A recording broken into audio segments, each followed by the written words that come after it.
in the world has a story, and this morning our Steve Hartman will be proving that again and again and again. 0 and liftoff. It started as this crazy idea.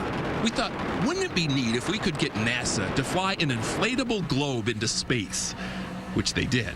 And then got an astronaut to spin the globe and point to some random places, which he just pointed, which in this case is a city in central Argentina called Cordoba. Cordoba is Argentina's second largest city. Big phone book. With more than 1.3 million stories to choose from. This one. Sandro Giovannini. 28-year-old Sandro Giovannini lives with his girlfriend, Estracia. They've been dating 4 years. And although I don't speak any Spanish, it was pretty obvious from the start que sexy. that theirs is a very loving, playful relationship. Sandro's story, on the other hand, is anything but giggles. It begins long before Estracia, back when his whimsy and warmth was all anger and angst. Sandro says when he was a teenager, growing up on his parents' farm, he and his dad would argue constantly. Ever since I was a young boy, I was different from my dad.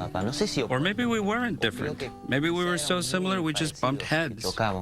His mom, Graciela, says the biggest battles were always over Sandro's future. She says her husband pretty much insisted Sandro take over the farm. But Sandro said he wanted to be a writer.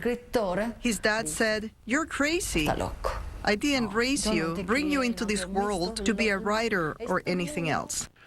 The fights escalated until one day, at the age of 16, Sandro ran away from home.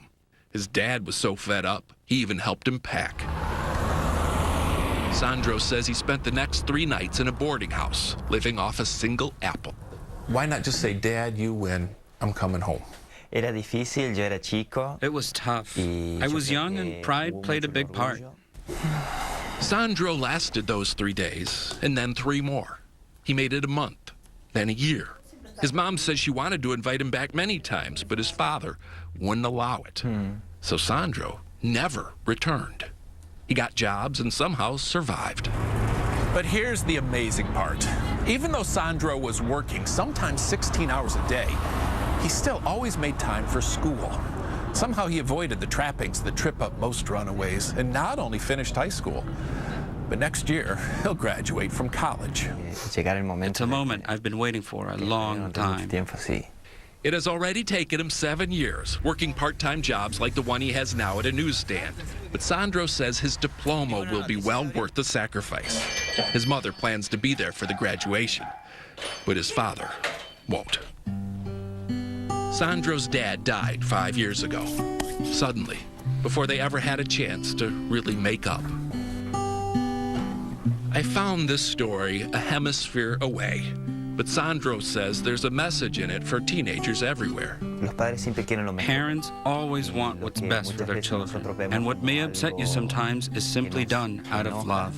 Take it from the soon-to-be college graduate who still plans to be a writer.